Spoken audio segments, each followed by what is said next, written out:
Hello বন্ধুরা, কেমন আছো তোমরা সবাই? আশা করি তোমরা সবাই ভালো আছো। আমিও খুব ভালো আছি। মামনের মনের কথাতে তোমাদের সকলকে সুস্বাগতম। আবার আরেকটি নতুন কন্ট্রোভার্সিয়াল ভিডিও নিয়ে তোমাদের সামনে চলে এসেছি। আচ্ছা, ভিডিওটা আমি খুব একটা বেশি বড় করব না, ভিডিওটা অল্প মধ্যে আমি ছেড়ে দেবো। রাতের বেলা একটা বড় ভিডিও নিয়ে আসবো। আজকে এই ভিডিওতে আমি কিছু কিছু ক্লিয়ার করতে এসেছি, ঠিক আছে?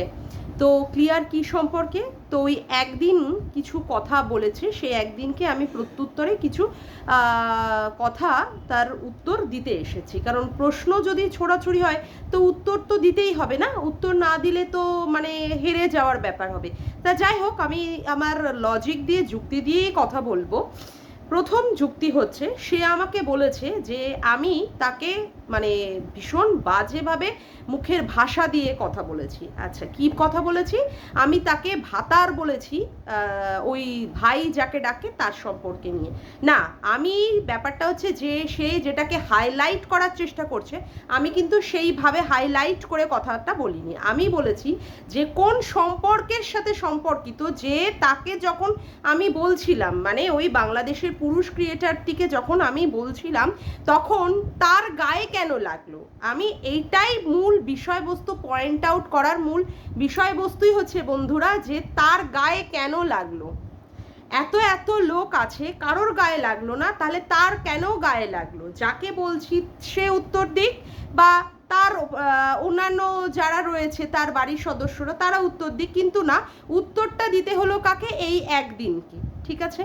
তো আমি এই উত্তর দেওয়ার পিছনে তাকে আমি প্রশ্ন করেছি কি, যে তার সাথে তার কিসের সম্পর্ক, তার ভাই না বন্ধু না ভাতার? হ্যাঁ, এই কথাটা আমি বলেছি, অস্বীকার করার আমার জায়গা নেই। এবং আমার ভিডিওটা আমি জলজান্ত রেখেও দিয়েছি, আমার প্রাইভেট করারও কোনো প্রয়োজন হয় না। সে ডাউনলোড করে রাখলো, কি করবে সেটা তার ব্যক্তিগত ব্যাপার, কিন্তু আমি কিন্তু ভয় পাইনি, আমি ভিডিওটা রেখেই দিয়েছি। আচ্ছা, আমি তাকে এইভাবেই বোঝাতে চেয়েছি যে সে কেন রিয়াক্টটা করলো, সে যে রিয়াক্টটা করলো তার কারণ কি। তো যাই হোক, সে সেই সম্পর্কিত যথেষ্ট কথাবার্তা আমাকে বলেছে।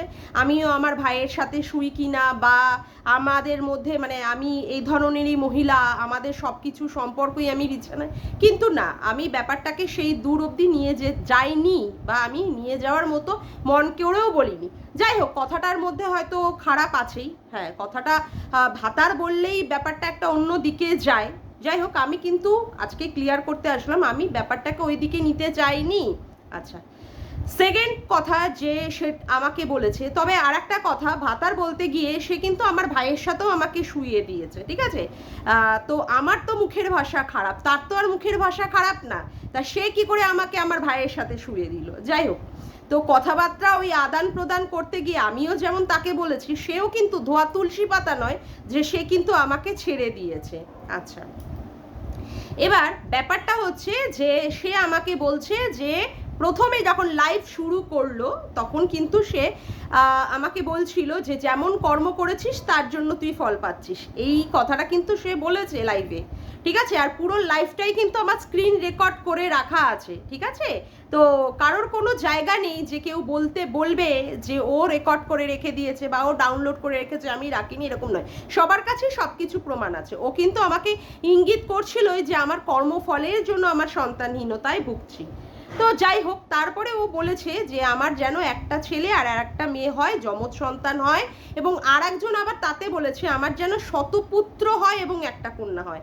তা বলছি, এই যে টিটকিরি মার্কা আশীর্বাদগুলো না, এইগুলোর মানে আমি বুঝি, কারণ সেই শিক্ষাগত যোগ্যতা আমার আছে যে এই মানেগুলো বোঝার।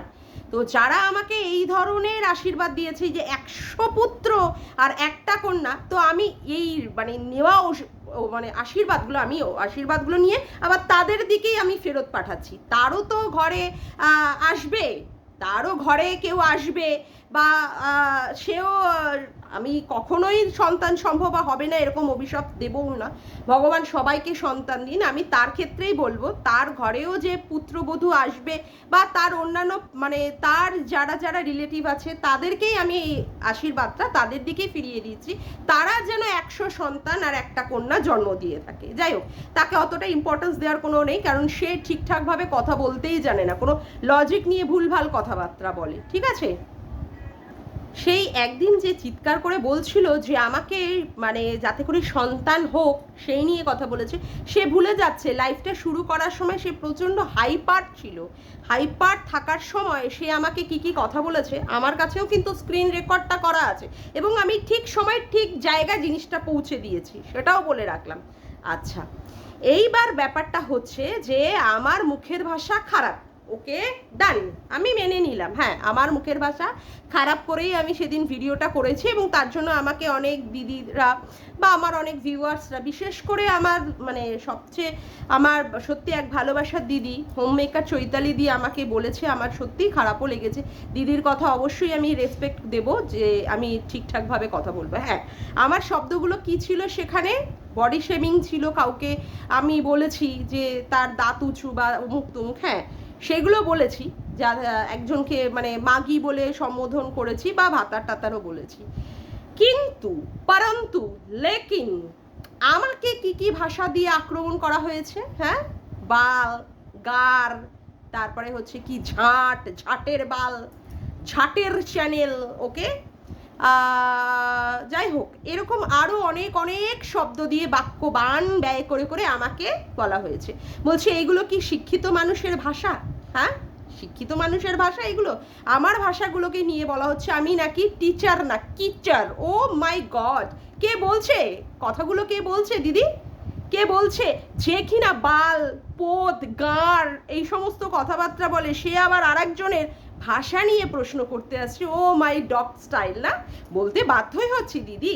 বলছি কি, তা এই যে তুমি লাইভে বলেছিলে, যাই হোক তোমার সঙ্গে তোমাকে আমি পছন্দই করতাম, কারণ তোমার মধ্যে সেই মানে জিনিসটা রয়েছে, যে এই শিক্ষা হোক বা ভদ্রতা হোক ছিল, যেটা আমি লক্ষ্য করেছিলাম। কিন্তু এখন মনে হচ্ছে সত্যি তুমি ভালোবাসা সেই জায়গারই মানুষ নও, সেই জায়গার যোগ্যই নও। যাই হোক, বলছে কি, তুমি বললে যে আমরা বাড়িতে ঘরের মধ্যে 4 জনই শিক্ষিত। ওয়েল গুড, তা বলছি তোমরা 4 জন শিক্ষিত হয়েও, তুমি নিজে শিক্ষিত হয়েও, তাহলে তুমি কি করে এই ধরনের ভাষাগুলো অ্যাপ্লাই করছো?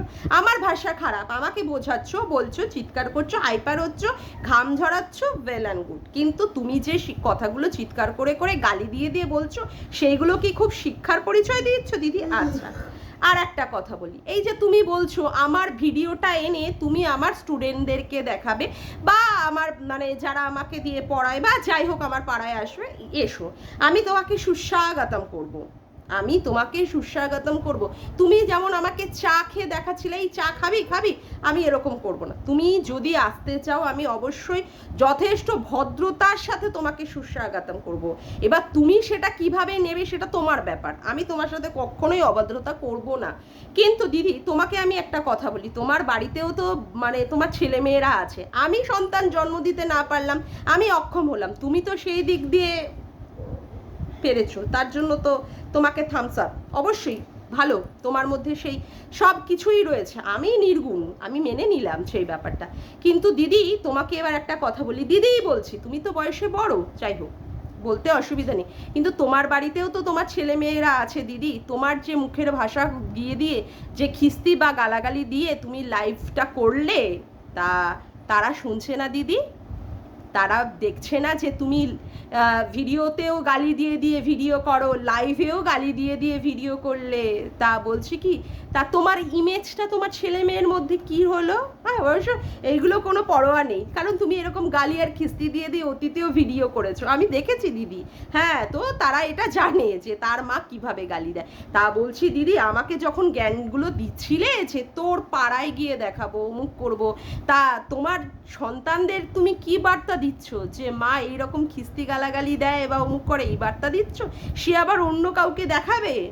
তা বলছি শোনো না দিদি, দেখানো আর মানে যে ব্যাপারটা যদি শুরু করো, তুমি বলছিলে না তুমি আবার হাউস ওয়াইফ, ওকে, তো হাউস ওয়াইফ তোমার কোনো এফেক্ট পড়বে না। তোমাকে আমি জানিয়ে দিই, তোমার জ্ঞাতার্থের ক্ষেত্রে আসানসোল বা ওই সমস্ত বার্নপুর, কুলচি, দুর্গাপুর আমার প্রচুর আত্মীয় স্বজনরা আছে এবং অনেক তাবর তাবর, তোমার বলছিলে না 50 জনের হাত আছে, তোমার জ্ঞাতার্থে আমি বলে দিই আমার 100 জনের মতো আমার ওখানটায় সমস্ত কিছু হাত আছে দিদি। যাই হোক, তোমাকে এখন সেইগুলো পরিচয় দেব না। তুমি যদি সেইগুলো অ্যাপ্লাই করো, আমিও কিন্তু বসে থাকবো না, আমিও কিন্তু ঠিক সময়ে ঠিকঠাক জায়গায় সেই সমস্ত কাজ করব। ঠিক আছে? তো তুমি ভুল করো না দিদি। তুমি ভাবছো যে আমি ওখানে পৌঁছাতে পারবো না। তুমি কিন্তু শুনেছিলে যে আমি আসানসোল গিয়েছিলাম, তুমি আমাকে লাইভে বলেছিলে যে আমাকে বলতে পারতে আমার বাড়িতে আসতে, তুমি এই কথাটা তুমিই বলেছিলে। যাই হোক, সে যাওয়া যাওয়ার কোনো দরকার নেই, প্রয়োজন পড়ে না। কিন্তু তুমি যদি আমার ক্ষতি করার চেষ্টা করো বা কোনো সময় কিছু অ্যাটেম্প নাও, তা আমিও কিন্তু দিদি হাতে হাত রেখে চুপচাপ বসে থাকবো না, ঠিক আছে? এটা তোমাকে জানিয়ে দিলাম। আর ওই যে বলছো না ভিডিও টিডিও রেকর্ড করে রাখার ক্ষেত্রে ভালো করেছো, আমিও কিন্তু তোমার লাইভটা স্ক্রিন রেকর্ড করে দিয়েছি এবং গালকের যেটা স্ট্রিম লাইভ করে করে চিৎকার করে করে বললে না, সেটাও বলে মানে রেখে দিয়েছি। আচ্ছা, আর একটা কথা কি, এই যে ম্যাডাম তোমাকে বলেছে যে তোমার হয়তো বা হাত থাকতে পারে, ম্যাডাম কিন্তু বলেননি যে তোমার হাত আছেই ওই পর্ন সাইটে অ্যাকাউন্ট ক্রিয়েট করার ক্ষেত্রে তোমার হাত আছে। তুমি তো দিদি প্রচণ্ড রেগে গেলে, রেগে গিয়ে স্ট্রিম লাইভে ম্যাডামকে যাচ্ছে তাই ভাবে কথা বললে যে ম্যাডামের যদি দম থাকে তাহলে ম্যাডাম যেন সেটা প্রমাণ করে দেখান। যদি ম্যাডাম প্রমাণ করতে না পারেন তাহলে ম্যাডামকে কিন্তু ইউটিউব ছেড়ে চলে যেতে হবে। ওকে, চলো, তোমার কথাই একদম ডান, ঠিক আছে, মেনে নিয়েছি, তুমি ঠিক বলেছো দিদি। তোমার অপমান হলে তো তুমি অবশ্যই বলবে, না এটা তো তোমার অধিকারের মধ্যে পড়ে, ঠিক ঠিক কথা। কিন্তু লেকিন পরন্তু দিদি, তুমি যখন রিম্পাকে দিনের পর দিন পানুমাসি করে ভিডিও করেছো, তাহলে দিদি তোমাকেও এবার বলি, তোমার জ্ঞাতার্থে তোমাকেও কিন্তু প্রমাণ করতে হবে যে রিম্পা ওই পর্ন সাইটে, পর্ন অ্যাকাউন্টে, মানে পর্ন সাইটে ও ওখানটায় নিজে আইডিটা ক্রিয়েট করেছে। কারণ তুমি তো দিনের পর দিন, তুমি আর একজন ওই বাংলাদেশের ক্রিয়েটার যাকে তুমি ভাই বলছো, তোমার সঙ্গে খুব ভালো সম্পর্ক আছে, আর এখানকারও অনেকে যারা দিনের পর দিন বলেছো পানুমাসি ওই কি বলে পর্ন সাইটে অ্যাকাউন্টটা কি রিম্পা খুলেছে, তো তোমাকেও কিন্তু প্রমাণ করতে হবে দিদি। আর নাই তোমাকেও কিন্তু এই ইউটিউব থেকে বেরিয়ে যেতে হবে, যেই হুমকিটা তুমি সঙ্গীতা ম্যাডামকে বললে সেটা কিন্তু তোমার ক্ষেত্রেও প্রযোজ্য হতে পারে, তোমার ক্ষেত্র হতে পারে কি হবে। তুমি ম্যাডামকে যখন এইভাবে নির্দেশ করেছো, তাহলে তুমি রিম্পার ক্ষেত্রে যে কথাগুলো বলেছো তোমাকেও তো প্রমাণ করতে হবে, নাহলে তুমিই বা কি করে ইউটিউব করবে বলো দিদি? প্রযোজ্য তো সবার ক্ষেত্রে নিয়ম সমান। আচ্ছা, এবার আর একটা কথা আসি, এই যে তুমি বলছিলে একদম চুনোপুটি ক্ষুদ্র, হ্যাঁ গো আমার চ্যানেলটা একদম মানে কি বলবো মিনি মাইক্রোস্কোপিকও যদি হয় সেইটাই বলছে কি, হ্যাঁ গো দিদি, ও গো দিদি, শোনো গো দিদি, তোমার চ্যানেলটা কি একদিনেই এতটা 7,000 সাবস্ক্রাইবার হয়ে গেছে? একদিনেই আমার তো পাছা ঘষতে হচ্ছে কি জানো মনিটাইজেশন অন করার ক্ষেত্রে। তা তোমার কি আর পাছা টাছা ঘষতে হয়নি? তোমার কি একদিনে একদম স্রোত করে একদম 7,000 সাবস্ক্রাইবার হয়ে গেছে? না তো, তোমারও তো এরকম ঘষি করে তারপরে গিয়ে চ্যানেলটাকে দাঁড় করাতে হচ্ছে। তুমি বলছো না অনেক টাইম লেগে যাবে, লাগুক, তাতে ক্ষতি কি? ক্ষতি তো কিছু নেই দিদি। তুমিও কিন্তু আজকে এক ধাপেই কিন্তু একদম এই জায়গায় চ্যানেল খোলোনি দিদি। হ্যাঁ, এক ধাপেই কিন্তু এরকম চ্যানেলটা খোলোনি যে তুমি আজকে এই কথাগুলো বলতে বসেছো, তোমারও কিন্তু অনেক টাইম লেগেছে দিদি। তবে তুমি এটা ভাবতেই পারোনি যে আমি এ ধরনের কথা বলতে পারি। হ্যাঁ, আমি তোমাকে বলতামও না। তুমি ওই কি বলে মিট আপে তুমি আর আরেকজন ওই গয়া কাশি দুজনে মিলে আমাকে খাওয়া নিয়ে খোটা দিলে, যেটা আমার সত্যিই খুব খারাপ লেগেছে, কিন্তু সে কিন্তু চুপ, সে কিন্তু কোনো কথা বলছে না, তোমরাই দায়িত্ব নিয়ে বসে পড়েছো। যাই হোক, সেটা বড় কথা না, কথা হচ্ছে যে এই যে মানে তোমরা এই ধরনের কথা বললে, তারপরে আরেকজনকে আমি ম্যাডামের লাইভে উঠে আমি তাকে বলেছি যে সে কি করে রিম্পাকে এরকম নোংরা কথা বলতে বসেছে, সেইখানে তুমি সেখানটায় আমাকে অ্যাটাক করলে। আমি কিন্তু তোমাকে আগে অ্যাটাক করতে যাইনি। ও আর একটা কথা, এই যে বারংবার তুমি বলছো না মিট আপে নাকি আমি তোমার নাম্বার চেয়েছি, দিদি তুমি এটা কিন্তু প্রমাণ করো। আমি কিন্তু এই প্রমাণটা নিয়ে ছাড়বো। তুমি গোপালের মাথায় হাত দিয়ে এই যে বললে না তুমি কাউকে ভয় পাও না, একমাত্র গোপালকে ভয়, মানে ভগবানকে ভয় পাও, তা বলে কি ভগবানের মাথায় হাত রেখে না এইটা প্রমাণ করো যে আমি মিট আপে তোমার ফোন নাম্বার চেয়েছি বা গয়া কাশির কাছ থেকে আমি ফোন নাম্বার চেয়েছিলাম, তোমার সাথে ডুও লাইভ করেছি, এটা কিন্তু তুমি ঠাকুরের মাথায় হাত দিয়ে কিন্তু প্লিজ দয়া করে কিন্তু লাইভ করে কিন্তু প্রমাণ করো, লাইভ করে কিন্তু প্রমাণ করো। আচ্ছা, এবার আরও কি বলেছো যে আজকে ওই একজন পিসির কথা দিয়ে বলছো, সে যেরকমভাবে খারাপ কথা বলেছে আজকে তার ফল পাচ্ছে। আমাকেও বলেছো যে আমি অন্যায় করলে, দিদি যে কেউ অন্যায় করলে সেই কিন্তু তার ভগবানের বিচার থেকে, ভগবানের রোষের থেকে কিন্তু বাঁচবে না। তুমি আমাকে বললে দেখ তুই যখন শুরু করেছিস নিতে পারবি তো দেখ, আবার পরে কিন্তু কাঁদতে যেন বসিস না। হ্যাঁ, তুমি কথাটা বললে লাইভে, দেখ তুই বলেছিস নিতে পারবি তো, কাঁদতে যেন বসিস না। তা বলছি কি দিদি, কালকেই তো তুমি লাইভে বসে বসে কাঁদলে, তা কে যেন কান্না কথা বলেছিল, কাকে কাঁদাবে বলেছিল, তা সে কি করে কাঁদলো দিদি? ও দিদি, তুমি আমাকে কাঁদানোর কথা বলেছিলে না, আমি নিতে পারবো না, কিন্তু তুমি কি করে কাঁদলে? আমি সত্যি জাস্ট অবাক। আর বলছি কি দিদি, ওই যে ভগবানের বিচারের কথা বলেছিলে না, ওই যাকে পানোমাসি বলে দিনের পর দিন চোখ দিয়ে জল ফেলেছো, এখন সেই উল্টো রিটার্নটা দেখছি তোমার দিকেই ঘুরে আছে। তা ভগবান কার সাথে কি বিচার করছে না করছে একবার তুমি জাস্ট বিচার করে নাও দিদি। হ্যাঁ দিদি, ভালো থেকো দিদি তুমি।